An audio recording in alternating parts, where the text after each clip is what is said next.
बार की बात है। रघु रोज की तरह आज भी सूरज निकलने से पहले ही उठ जाता है और हाथ में कुल्हाड़ी पकड़कर जंगल की ओर चल देता है। इस तरफ तो मैं रोज ही लकड़ियां काटता हूँ, आज क्यों ना जंगल के दूसरी तरफ जाया जाए, वहाँ मुझे बड़े बड़े पेड़ मिलेंगे तो लकड़ियां भी ढेर निकलेंगी उनसे। रघु कंधे पर कुल्हाड़ी रखकर जंगल की दूसरी तरफ निकल पड़ता है और पेड़ों को काटकर उनसे लकड़ियां इकट्ठी करने लगता है। जब रघु पेड़ को काट रहा था तभी उस पेड़ से अचानक खून निकलने लगता है। खून देखकर रघु डरने लगता है और हैरान भी हो जाता है। पेड़ से खून? ये पेड़ से खून कैसे निकल सकता है? इस पेड़ में खून कहाँ से आया? हे भगवान, ये कैसे संभव है? एक पेड़ में खून कैसे हो सकता है? जब रघु पेड़ के अंदर झांक कर देखता है तो हैरान रह जाता है। अब समझ में आया सब कि ये जो खून था वो पेड़ का नहीं था, ये तो इस सांप का था जो मेरे हाथों मारा गया। और मैं बेकार में ये सोचकर परेशान था कि पेड़ से खून कैसे निकल रहा है। खैर, इस जंगल में न जाने कितने सांप हैं और ऐसे रोज कितने मरते होंगे। इस सांप को यहीं पड़ा रहने दिया जाए और अब घर चला जाए, क्योंकि अब बहुत सारी लकड़ियां इकट्ठी हो चुकी हैं। रघु तो वहाँ से चला जाता है, पर कुछ ही देर बाद उसी पेड़ के पास से एक तांत्रिक बाबा गुजरता है तो उसकी नजर उस सांप पर पड़ती है। ये क्या? ये सांप तो मामूली सांप नहीं लगता, ये तो इच्छाधारी सांप लगता है। इसके तो 2 टुकड़े हो चुके हैं। इसे किसने मारा होगा? देखो, मरने के बाद भी ये तड़प रहा है। इसका मतलब इस सांप में अभी भी जान है। मुझे इसे जीवित करना ही होगा किसी भी हाल में। तांत्रिक सांप के दोनों टुकड़ों को उठाता है और अपनी तंत्र विद्या से उन टुकड़ों को जोड़कर एक करने लगता है, पर बहुत कोशिश करने पर भी तांत्रिक सांप के टुकड़ों को एक नहीं कर पाता। तभी तांत्रिक अपने थैले से एक बोतल निकालता है। इस बोतल में मैंने कई सालों से एक भूत को पकड़कर बंद कर रखा है। अब मैं इस भूत का आधा धड़ इस सांप के लगा दूंगा, फिर ये सांप जीवित हो उठेगा। तांत्रिक बोतल के अंदर से भूत को निकालता है और उसके 2 टुकड़े करके एक टुकड़ा सांप के साथ रखकर जोड़ देता है।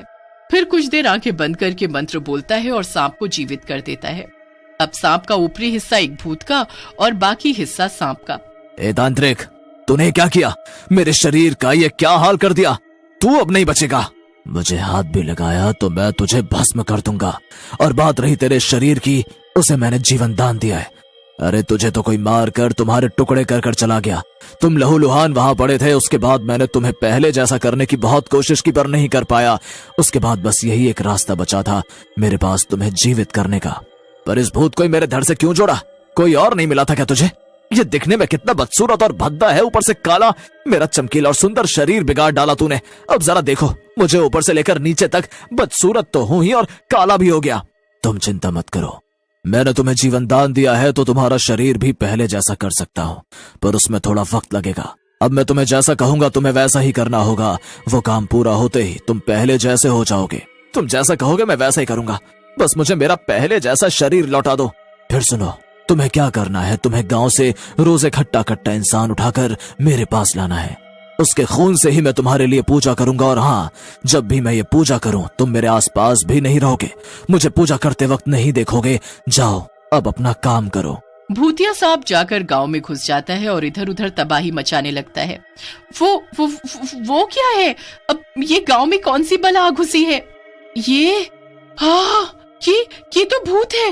भूत नहीं, सांप है वो। मतलब वही है कि सांप भी है और भूत भी। ये कोई भूतिया सांप है। देखो देखो, वो कितना काला है। तुम्हें पता है काला सांप बहुत जहरीला होता है, उसका काटा कोई इंसान बचता नहीं। यहाँ खड़े मत रहो, अब अपनी अपनी जान बचाओ, भागो। तभी भूतिया सांप पांडु को अपने हाथों में उठा लेता है।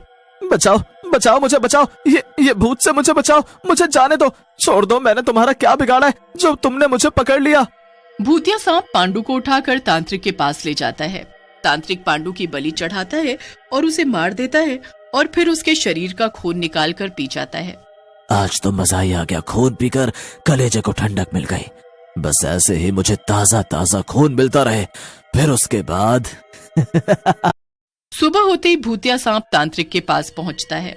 तुमने जैसा कहा मैंने वैसा ही किया, अब तो मुझे पहले जैसा कर दो। ये काम इतनी जल्दी नहीं हो सकता, मुझे और इंसान चाहिए और पूजा करनी होगी। इसलिए अभी जाओ और ले आओ मेरे पास उन गांव वालों को उठाकर। भूतिया काला सांप पहले की तरह होने के लिए व्याकुल हो रहा था, इसलिए वो गांव के भोले भाले लोगों को उठाकर तांत्रिक के हवाले करता जा रहा था और तांत्रिक उन सभी लोगों को मारकर उनका खून पीता। गांव के लोगों को भूतिया सांप का डर हर वक्त रहता था। वो भूतिया सांप मेरे जवान बेटे को उठा ले गया और मैं उसे बचा भी नहीं सका। मेरे बच्चे के साथ उसने क्या किया होगा, पता नहीं वो जिंदा भी है कि नहीं। काका ऐसे क्यों बोलते हो, उसे कुछ नहीं होगा। ये आफत पता नहीं कहाँ से आ गई है इस गांव में। वो भूतिया सांप क्यों लोगों को उठाकर ले जा रहा है? किसी ने उसका क्या बिगाड़ा है जो वो ऐसा कर रहा है? अगर अब के अब वो सांप इस गांव में आया तो मैं इस कुल्हाड़ी से उस सांप के 2 टुकड़े कर दूंगा। मुझे लगता है जैसे तुम सब मेरी ही बातें कर रहे हो। क्यों, सही बोला ना मैंने? सोमनाथ भाई, अब करो इस सांप के 2 टुकड़े अपनी कुल्हाड़ी से। अभी थोड़ी देर पहले तो तुम बड़ा चीख चीख कर बोल रहे थे कि मैं उस सांप के टुकड़े टुकड़े कर दूंगा। अब करो इसके टुकड़े। चुप करो तुम, वो तो मैं ऐसे ही बोल रहा था। अच्छा, तो तुम मेरे टुकड़े करोगे? मेरे टुकड़े करने से पहले तुम अपने आप को तो बचा लो। वो भूतिया सांप सोमनाथ को उठाकर ले जाता है और तांत्रिक के हवाले कर देता है। कई महीने बीत गए। भूतिया सांप अब तक गांव के आधे लोगों को उठा उठा कर तांत्रिक के हवाले कर चुका था। उस तांत्रिक ने जैसा कहा मैंने बिल्कुल वैसा ही किया, पर मेरा शरीर पहले जैसा बिल्कुल भी नहीं हुआ। ये तांत्रिक कब मुझे मेरा शरीर देगा? भूतिया सांप बहुत परेशान था। वो रात के वक्त ही तांत्रिक के पास जाता है, पर तांत्रिक को देखकर वो बहुत हैरान रह जाता है, क्योंकि तांत्रिक जंगल में कोई पूजा नहीं कर रहा था। वो तो एक इंसान को मारकर उसका खून निकाल कर पी रहा था। बस एक दिन और फिर मैं अमर हो जाऊंगा, हमेशा हमेशा के लिए। उस सांप को मैंने कैसे बेवकूफ बनाया। उसे लगता है कि मैं ये सब उसके लिए कर रहा हूँ। नहीं, ये सब तो मैं अपने लिए कर रहा हूँ। इन इंसानी खून को पीकर मेरे अंदर ताकत आती है और अब मैं इस बूढ़े शरीर से भी छुटकारा पा जाऊंगा। ये इंसानी खून मुझे हमेशा हमेशा के लिए जवान कर देगा। ये तांत्रिक मुझे कितने दिनों से बेवकूफ बना रहा था और मुझे इसकी चालाकी का जरा भी अंदाजा नहीं हुआ। पर अब नहीं, मैं सब जान गया हूँ और इस तांत्रिक को मैं इसके इरादों में कामयाब नहीं होने दूंगा। भूतिया सांप तांत्रिक के सामने जा खड़ा होता है। तांत्रिक, तूने अभी जो कहा वो मैंने सब सुना, और ये सब सुनने के बाद मैं तुझे तेरे इरादों में कामयाब नहीं होने दूंगा। झूठा फरेबी तांत्रिक, अमर तो मैं होकर रहूंगा चाहे जो हो जाए। और मैंने तुम्हें धोखा दिया, झूठ बोला, उसका मुझे जरा भी अफसोस नहीं, क्योंकि वो सब मैंने अपने लिए किया। अब सब पता चल ही गया तो तू मुझे मेरा शरीर का आधा हिस्सा वापस कर दे। वो तो मैं तुझे नहीं दूंगा, क्योंकि वो आधा हिस्सा जब तक मेरे पास है तुम मेरा काम करते रहोगे। बस फिर क्या था। भूतिया सांप गुस्से से और ज्यादा काला हो जाता है, क्योंकि अब सांप बहुत जहरीला हो चुका था। तांत्रिक और भूतिया सांप में हाथापाई होने लगती है। सांप तांत्रिक को काटता है, पर तांत्रिक पर उसके जहर का कोई असर नहीं होता।